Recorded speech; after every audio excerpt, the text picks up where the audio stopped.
All right. Hello and welcome to the final workshop of our Finance Sense series sponsored by High Country Bank. Presenting today is Avery Bechtel and Amy Drangler from High Country Bank, and they will be reviewing how to create a budget for your business.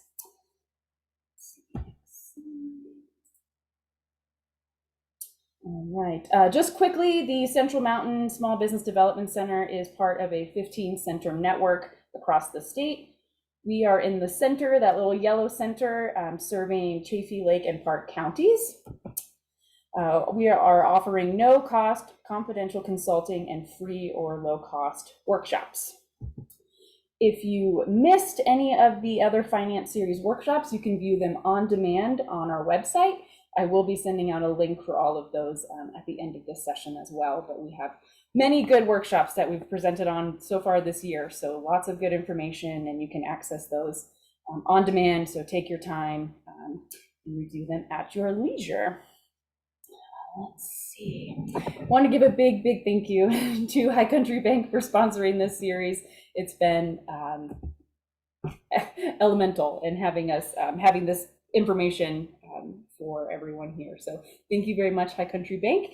And with that, I will give it over to Avery and Amy Drangler. Thank you. Thanks so much, Devin. I'm going to admit a couple more folks here. One sec. Fantastic.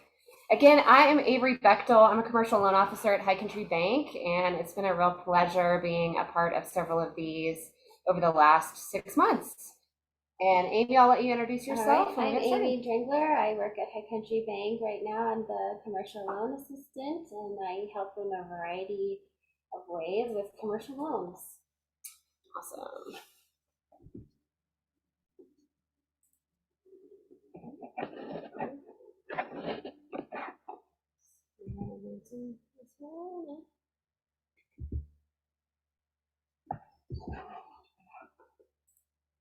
There we go.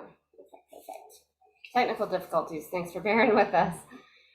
So we're just going to dive right in. Many of you already probably know what a budget is, but we're just going to kind of go through some of the basics, and feel free, like Devin mentioned, if you have a question along the way, we're happy to have you interject and chat throughout. We also can wait till the end and we'll stop recording, and then you will not be on camera for that question. So either way, you're totally welcome to interject throughout. So a few things. A budget is obviously a document that a business will use to anticipate your income and expenses. That can be throughout any specified period of time, really. 6 months, 1 month, 1 year, 3 years, 5 years, kind of just depends on what your purpose of that budget is. And obviously, if you have historical data to kind of help you in this budget process, that could mean that you could have a longer budget process here. You might want a 5-year plan. If you're a new business, you might be looking for 1 month to 6 months to try to get you started what this is going to look like. So creating a budget can really help your business do, the following. So obviously maximize efficiency, predict slower months to help keep you out of debt, especially in seasonal businesses. So that can be a really helpful tool. It can point out budget surpluses that obviously, could lend to, maybe you could save that surplus or reinvest that. And it can also just really provide you a glimpse into your business's future so that you can prepare accordingly.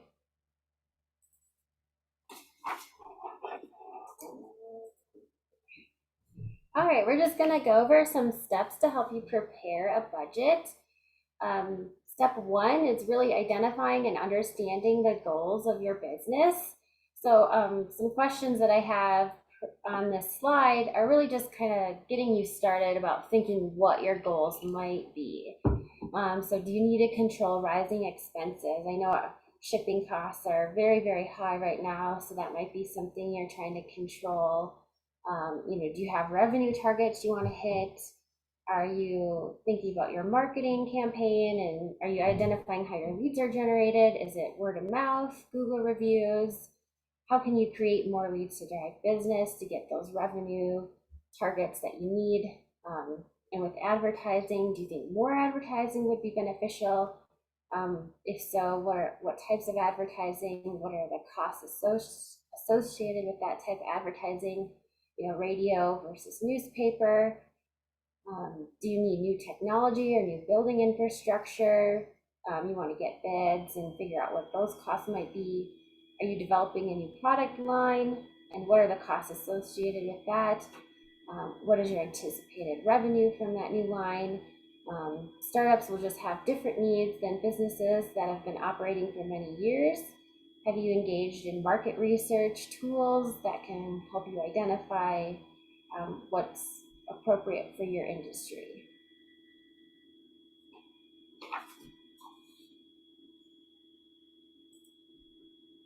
Thanks, Amy. So step 2, we're going to jump in, is kind of estimating what your revenue for that period that you have chosen, whether that's the 6 months, 1 year, 5 years, what that period is and what that's going to look like. So obviously for established businesses, we're going to want you to look at your historical sales. For seasonal industries, so rafting, winter outfitters, e-commerce businesses, you're really going to want to identify any of those trends, whatever that may be. Rafting companies obviously are going to be booming between June, July, and August, potentially May too. But so you really want to kind of dive into what those trends look like. If you're in startup, a new business, you're obviously going to want to really make sure you've done your market research to ensure that you understand what sales could potentially look like for your business. So that does require some due diligence on your part. It requires really to kind of taking a deep dive into other businesses and trying to understand what those markets really look like so that you have an idea on your revenue. That's kind of the key starting place for these budgets, is really understanding what is that revenue going to look like in the coming months and years. Another thing you want to think about, obviously, is you're going to look at new contracts for businesses that are locked into the future jobs. So how many jobs do you have lined up for the year? So that could be anything from, a wedding photographer has 20 weddings booked. It just kind of depends on what is your accounts receivable going to look like in that coming time period, so that you have an idea of what to expect. You want to make sure that you're obviously basing that just on contracts, and that you're not really counting on that future income based on historicals. You want to make sure that those are obviously contracted jobs. You also want to think about, is there any income from other sources, any assets being sold, any other returns from share offerings or other investments when you're forming your revenues? All right. Step 3 is probably the most detailed section, is really going to be identifying your expenses. So the first step is to break down between fixed costs, variable costs, and one-time or unexpected expenses. Fixed costs remain constant and generally don't vary from month to month. So some examples of that are rent, your telephone, software subscriptions, your debt payments. So if you're paying on a loan, that usually doesn't change. Variable expenses vary depending on many factors, such as, the shipping costs, how many things are you shipping a month, that's going to change. Your labor costs might change depending on what type of industry you're in. Utilities might be higher in the winter, lower in the summer. Sales commissions, those will be tied to how many sales you're making, if you have sales commissions even. Material and product costs, if you are selling products, those are going to vary. One-time or unexpected expenses don't usually recur often and happen infrequently. Some examples of that might be asset and fixture purchases. So do you need new computers, sewing machines, vehicles, those sorts of things. Major unexpected repairs, maybe you need a new HVAC system, handling a security breach, or even hiring a consultant if you're at that stage. Expenses will just vary in the type of business you're in and how long you've been operating. So kind of step 3 continued on that, identifying the expenses. So both those fixed and variable expenses are reoccurring. You're going to want to really estimate your variable expenses, but that can be it can be pretty tricky. That's one of the trickiest things, obviously, to understand and be able to estimate ahead of time. So you do have to put a little bit more work into that, whether that's looking back at your history and coming up with an average, really trying to take in those high months of your most expensive months, and making sure that you're accounting for, some unexpected expenses in those variables. You want to make sure you have room in your budget for one-time or unexpected expenses, like I just mentioned, so that you can make informed decisions.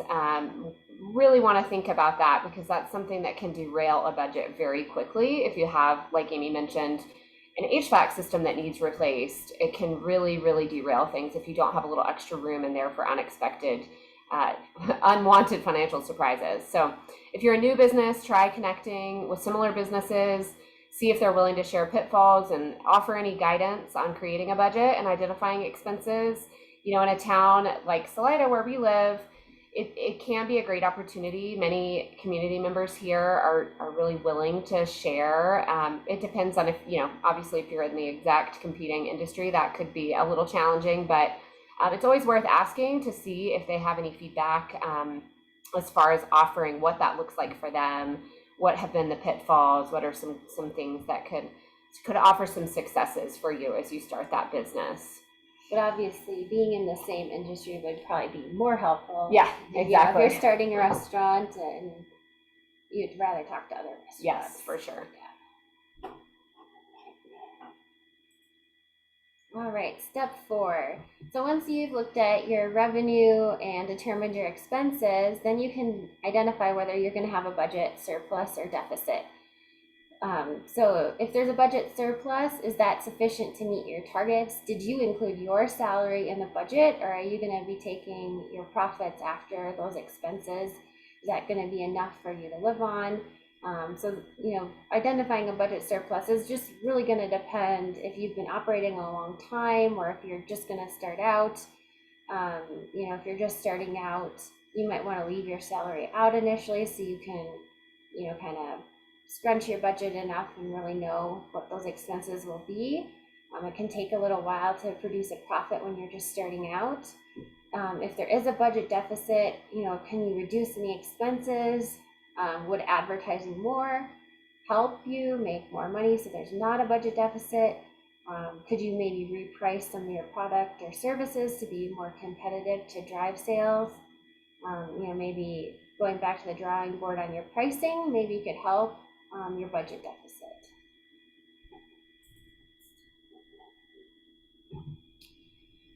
Thanks, Amy. So next up, we're going to jump in a little bit into the budget components themselves to help you form your budget.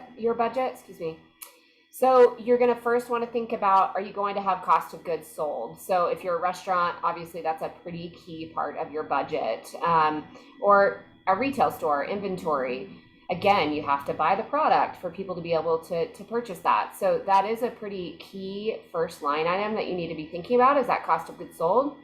If you're a personal service business, generally you don't have cost of goods sold. That's not necessarily a blanket statement, but generally speaking, you usually don't have that cost of goods sold. So we're going to kind of just go through a few of the items that you're going to want to think about. Obviously, this is not all inclusive. There will be other categories that you could further break down your budget, but these are just some things to kind of get the wheels turning to make you start thinking about, oh, that category could maybe lead me to having it further broken down, and it might spur you to add in another category. So first up, obviously accounting and professional services, especially for businesses who have a lot of employees, it's not a bad idea to really engage those professional services, especially if you're setting up things like payroll and you're trying to sort out what do these things and these systems look like. It's not a bad idea to have a professional be able to really set you up on the path to success there. Advertising, auto and truck expenses, credit card fees, computer and software, obviously all of these things super important depending on the field that you're in. Depreciation, dues and subscription, these may not apply to you and your business. Insurance, you do want to think about the insurance costs. So this can include everything from workers' comp, liability insurance, property insurance, asset insurance. So, if you're seeking financing, for instance, and you have where let's say you're purchasing a property, obviously you're going to have to purchase your property insurance, potentially also asset insurance for any of your inventory that's in said property. So it just kind of depends on the nature of your business as to what types of insurance you're needing. The rest, interest expense, if you do have a loan, you're going to want to factor in how much you're paying in your interest expense. Internet costs, janitorial, office supplies, rent, what does that look like for you? Repairs, maintenance, salaries and wages. Again, like Amy mentioned, are you paying yourself initially if you're a startup? These are pretty big things to think about when you're initially trying to kind of set up this budget. Sales tax, security, do you need an IT system that, you need to hire a monthly on-call IT service? It kind of just depends on what the nature of your business is as to what categories will apply to you. But telephone expenses, trash, travel, utilities. So all of these things obviously may or may not apply to you, but just a kind of a good starting point to get you started as to thinking about the different categories on your expenses. So budgeting is a necessary step for any business, and it's important to make time to evaluate the cash flows and ensure that there aren't going to be cash deficits. If you're starting a business or operating one, you definitely want to make sure your business is paying all the expenses and that you don't have to be contributing, your personal cash to keep your business afloat. Budgeting can also encourage business owners to make more informed decisions before entering contracts with vendors or customers. Do you know what vendors charge? Have you shopped around? Are your prices comparable to others so that you're an attractive business? You want to know if your vendors are providing services for reasonable prices. So you kind of want to shop around on both ends. Are you charging reasonable fees? Are your vendors charging reasonable fees? Budgeting is a key step in managing a profitable business.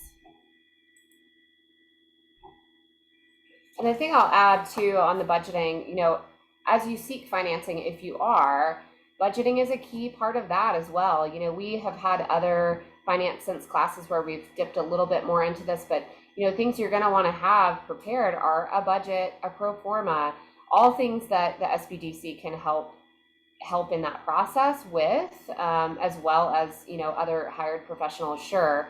But those are things that not only are going to benefit you as you're starting to set up your business and really understand your business plan and diving into those numbers, is this a viable business, but are also going to help you secure financing. I mean, one of the first things that we would ask for as you come to commercial loan officers would be, let's see your business plan. If you're a startup, do you have budgets? Have you dived into the numbers? Do you have a pro forma? What are you expecting for your future gross revenues? Things like that. So it's not only just a tool to use for your business personally, obviously a really, really important piece of that, but also a tool that bankers will use in assessing the viability of your business. So next up, we kind of came up with a few frequently asked questions. Amy, I'll let you dive in there. Sure. We kind of talked about this, but how can you address a budget deficit? There's not a one size fits all answer. I mentioned shopping around with vendors. Can you get a similar item or service cheaper? Are you using all the software that you're already paying for? Sometimes when you do an analysis, you realize that, this software, we're only using it for one thing, and this other software we have can actually do that too. So you could eliminate a software option if you don't need it. Can you save money by paying for things in full rather than month to month? I think insurance is one of those that often gives you a discount by paying in full. Are there assets that aren't being used and could be sold, so you have a little bit of extra cash to cover some budget deficits? Can you inject personal cash?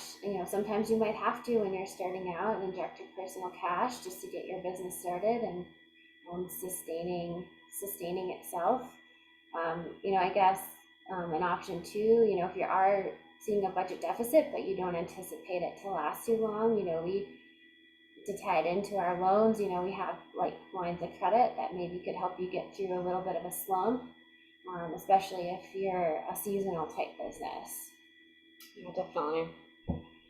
So next, we're going to talk about the tools that can be used to create an actual tangible budget. So, we've talked a lot about the things to think about, but how can you actually come up with it? So Excel has some really great sample budgets. We're going to try here in a couple of minutes to pull one up that if we can integrate it in, we're going to do so. So we'll show you that here momentarily, but another thing, if you do have any accounting software, like Amy kind of mentioned, oftentimes these accounting software, these programs offer so much more than maybe what you're even using them for. And so they oftentimes have the ability to prepare a budget. And if you have historical information, they can factor that in and really integrate a lot of that in. And it can be kind of a seamless way to be able to use those numbers that are already input into your system into creating that budget. So something to look into if you're already paying for a service like that. Oftentimes those software systems have the capabilities of offering that. You want to think about, what tools are you already using that can assist you? Learn the features available in all the programs that you're using, the accounting software.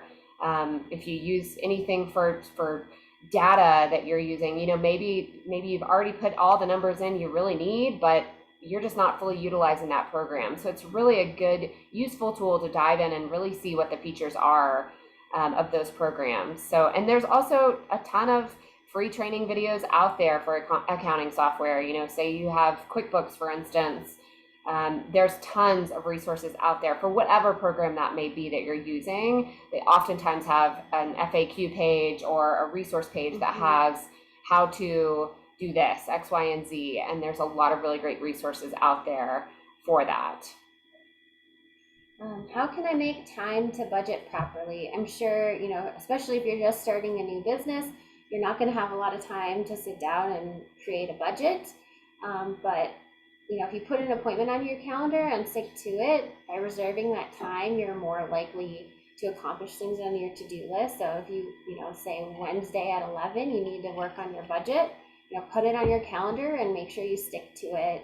Don't just put it off because it's just something you're doing and not a real meeting. Just try to stick to it.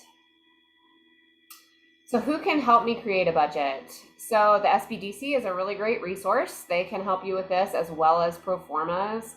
They have a whole wealth of knowledge that they are really, really, really resourceful and super helpful and kind. And I would encourage you to see your local SBDC.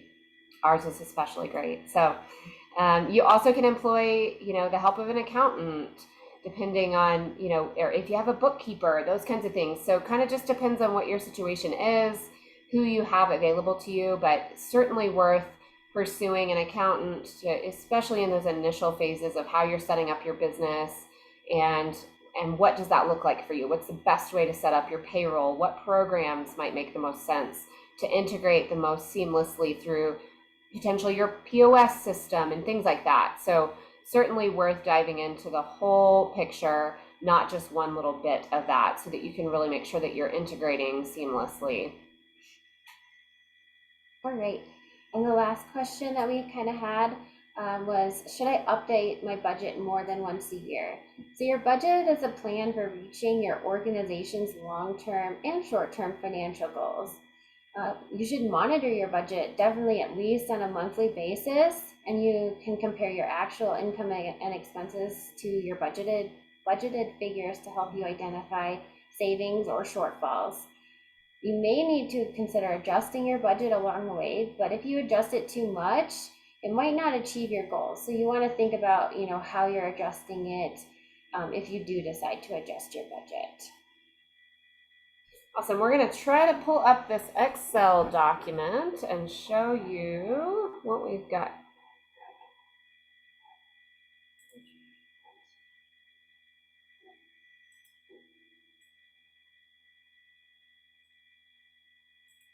Can everybody see that okay?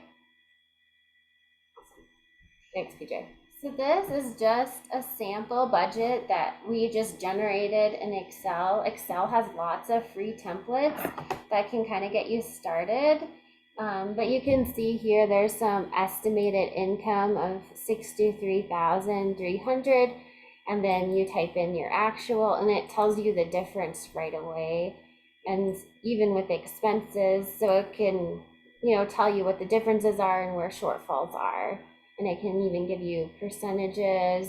So there's just a lot of handy tools that you can use in Excel, even with the generic templates that are used. So here, this tab, this operating expenses tab, kind of goes through exactly what we were talking about with the sample expenses and the categories and where this sample business landed. So they estimated they'd spend $3,000 in advertising, but they actually spent $2,500, so they saved $500, which probably helped them in the end because they had a surplus of $470. So it's just a sample. Setting up something like this could be useful, especially if you are tight on cash and you really want to make sure you're covering your key expenses. This tab had, some employee expenses, what they're paying on wages, benefits, commissions. So it's really, everything's going to be so specific to your business and your business model and the industry you're in. So it's really hard to create a template that, everyone can use. This is just a sample of how that might look. And we do want to mention, we're just bankers, we're not financial advisors, but we do want to offer what we know about budgeting and what is important in our jobs as far as what we see. And, I would encourage you again to reach out to the SBDC or your group of professionals, whether that's your CPA, your bookkeeper, and they can certainly offer some tools that might make sense for your business specifically. I guess that's something else to mention too, like from a lender perspective, we do see in this budget they're paying $2,200 a month in interest expense. So that would be something we would kind of remove when we're analyzing if this business could qualify for a loan, because we'll analyze whether they can pay the whole loan amount, which would probably include principal and interest payments. So that's kind of how we look at it. All right, perfect. So we will probably stop recording unless there are any questions that would like to be asked prior to us stopping that.